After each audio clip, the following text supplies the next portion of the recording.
Hello, Mayam. Ngasi what's happening now? Ita saksa dune saksa dune manam jina what's happening na sakko bi bane ba sakko jina koi gi sing chao gi do gi po thang jin to gi ba sing kang ba po honjan gi ba to gi koi honjan bi na gi ba thang to bu do gi cha jina adi sakko bane ba mang chi da su ko we hadu su dum to we ba pulap chaminna ba ita chaminna du je koi si mane ai ge pumina bi nau pi ne aduga ai ne aduga ai isen ne to ga chaminna doi ne kuye bane chaminna je ha ba je do koi sa jung sang da ba chaminna jung sang da ba adagi ai jung sang da ba thok cha ko to do do gi ngarang je sang nge adu ngang je sang thau jam dai da koi sa na hoi dang di saksa sa je na po tai thang ko to bu do adugi saksa ram sa ra je haire adu phone to ama bane sak lui jang lui do re la ona ai thaba ngai ba adugi ru to pagane ba chatu je do jang thong di lui do re haire thong ba adu ayo ba ga uchara gi sinau myam cha di thong ba ho ngai phajare sabdana mana ngai mu bang to iba san tom du ne dum jang thong ba video da bak tawa ne ba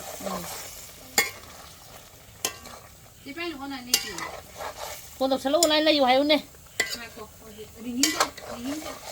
chum ni phone noi to do bay thì vì cái gì mà chú khắp bây giờ vào tụi bạn đi con mà chú wale happen chú đi hát đi mà chú hát đi ba mỗi lần hát này mo mà chú đi mo chú hát ba ô mà chú hát đi mà chú hát thôi mà chú hát đi vậy koi pujari ne thôi pujari coi gì si anh na si yên phùng ngắm phía dưới gì cái nó tiệm coi sinh sống ở tầm đó coi ngang Mayam gì nè anh kịp post thằng độc khổ phi đó mà tiền bằng vì đó đúng không nhở đúng tay na anh ngắm bay tay đây co anh là ngắm bậc khai yên phùng ngắm phía dưới này phía dưới khăn cái đấy nó ôm phía dưới khăn mà đâu phải xả đi cái tăng gì chứ ta cái tăng phát tảo dưới anh này yên rồi lên phía dưới cà mi chỗ mà lòng cái này có cha Hawai ne Hawai chỉ là Hawai chỉ là yên chứ mà cái này na mà khung mà đi lâu đây yên kg anh này có thế chứ mười mấy là phía dưới đây yên kg anh chỉ mười mấy giá cái nào mà thế chứ sao anh ngắm đi co ngắm ne cái chỗ ngắm một đừng sao bây giờ thì cha rồi ai sao rồi ai đi Hawai cam gì chalo dang chalo Warin saram dai dun ulagi saram dai dun Ada apa sampai apa? Nè Langam mana? Cắt sini ini. Cắt yang cắt mungkin boleh.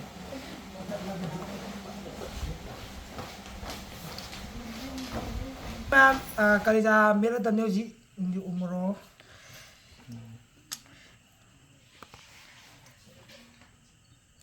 Marin lay na, kali sa lay na, umuro lay na, adagi, samaro lay na,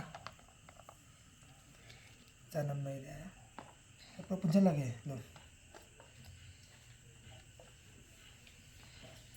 Ini saya sendiri cái tao. Nơi này hay đi qua ngang cái hay chả ba. melo Qua ngang một cái pagi mà đi mana hay tâm ni kia mình atur quay ba. Nó cái lau tâm ni. Năm khu bia rồi năm. mà làm gì rồi thế Mau nak kau itu kan? Nanti pam saya tua ba. si mà rồi 잡서 là cái này khai rồi Kamu nak? Aku kita ngai go kan udah umur tu. Jangan ngai go. Ini kita maru apa ni lah gitu ba. khai rồi hấp này khai rồi hấp này khai rồi Maru apa ni kau? Mau nak pam tua ba. Mana ni pasal ai. Ini ada di sini kan. Sihat ini.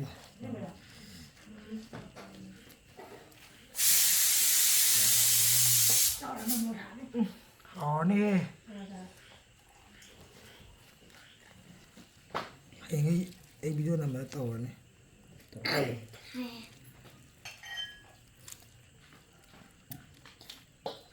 khai rồi nó khai rồi nó làm gì phim bộ nó khai tôi xem như stop này Soalnya aku metri ya, berarti sih aku metri sekarang cadri ya aku. Kok ini kan metri di umur laga tuh. Cuma tuh aku metri nih pak. Mau kesini go dia di sana.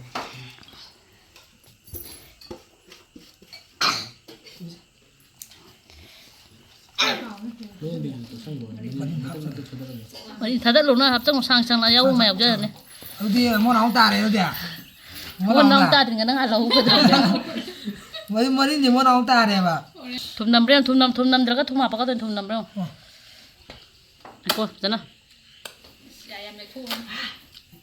남브라 카왓 브라 tum야래 아이고 야지 야래 봐 진짜와 À, cây chày. ai cao này ai ra 사버제 ra ăn hàm nó một xào đấy chúng cha của tôi học cho luôn nè ai chỉ mua được cái nó bay được bây giờ thì tôi học cho luôn 싹도 사요 rồi đi năng được sai rồi dâu rồi à yêu đâu sai rồi mà 시엔이 두 그런 자들은 나도 하포 이 플라이 절 너무 아니 이 플라이 절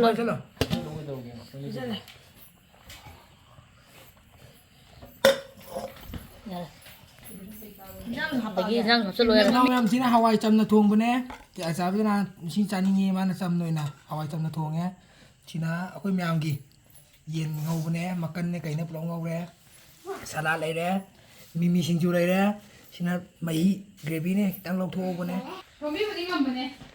Không biết bỏ ngầm này. 하포 xa gai này xa Xin chú gì ta.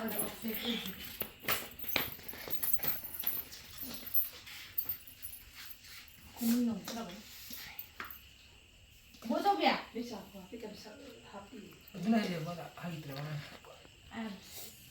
Đấy, coi gì thì được.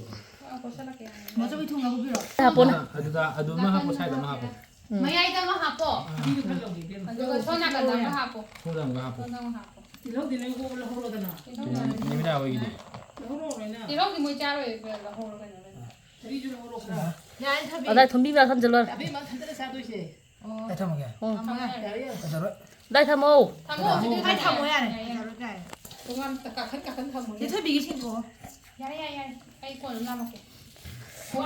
그래 자면 뻗어 가가 자이 토 사이보 Cái mình để quần việc á.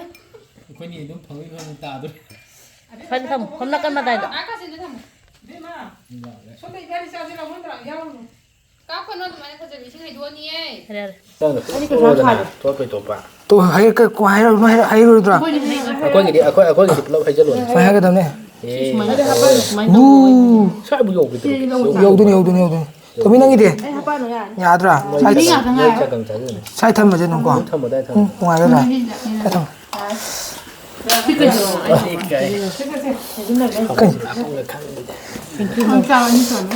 thank you khai chụp cô giáo trình đời cha rồi này 진짜로니. em ra được này một em ra được sẽ khâu suối rồi vậy không thuộc nó cái trăm ra được vậy mới sinh thế tôi xuống này hiện lại sinh vì tôi mới sinh xuống này thôi gì để tôi cứ là nhà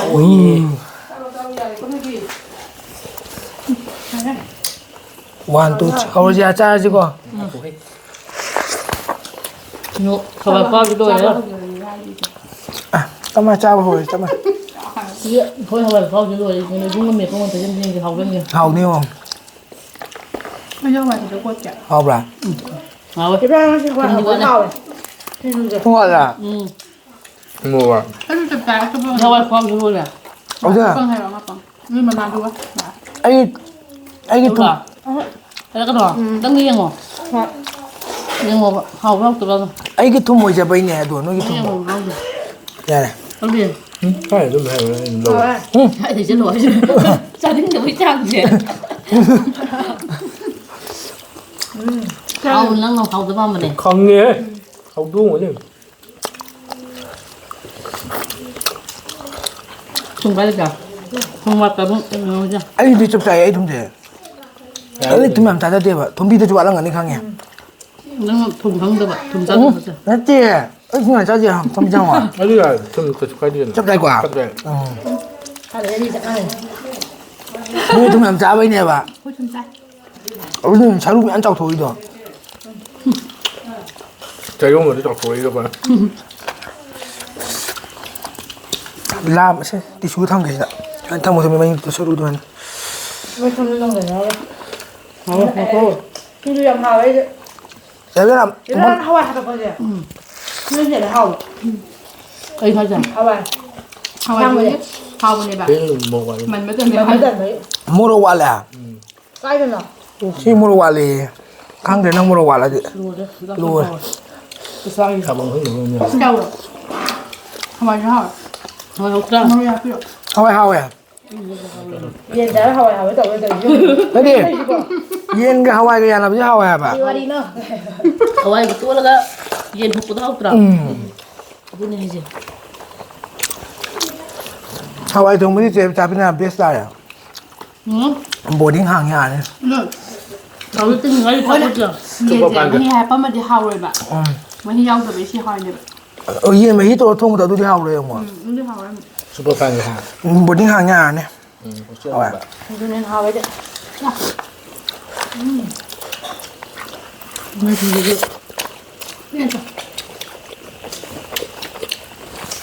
ra sao một cái nóng lây này một cái sao thì một cái lây rồi dạ cậu mà quân Thái là quân nhà tiếng rồi bạn hỏi ra bay cả năm hỏi bằng xin chào quân ra bên nhà mua sao thì mà nói cái này chơi nên thật rồi quân hawaii trả đó 하와이 이제 이거 이제 하와이 거.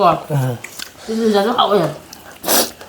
원래 못 하고 진짜 뭐. hawaii khi mà chân chun mét cái vậy này bây giờ sao làm mỗi cái hao cái mét puduna này hao rồi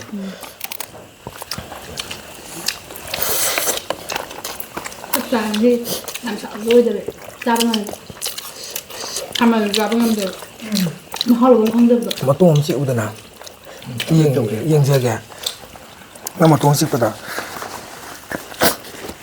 muốn nói bên chị này tàu từ đây đi bây giờ anh thằng này vậy ngầm mà rồi vậy mà ai chị này tới cái gì vậy nhiều cái kia bàจะกุ้ยแล้วที่ให้ตะกี้ที่เปร่าเนี่ย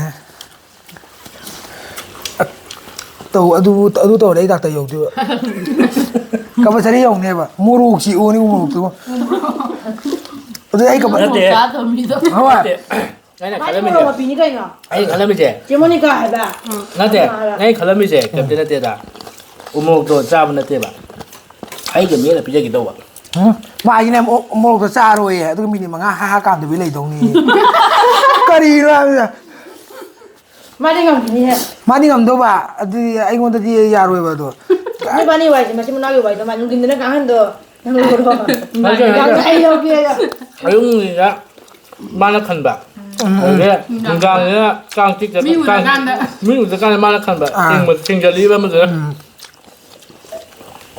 ตัวมันก็อันกันตัวก็ตัว 하와. hả 가져 돈을 사와야 하고 없을래 เฮาอ่ะพวกเฮาอ่ะ 아이 스쿨 가볼까 내가 왜 사왔네 내가 알아.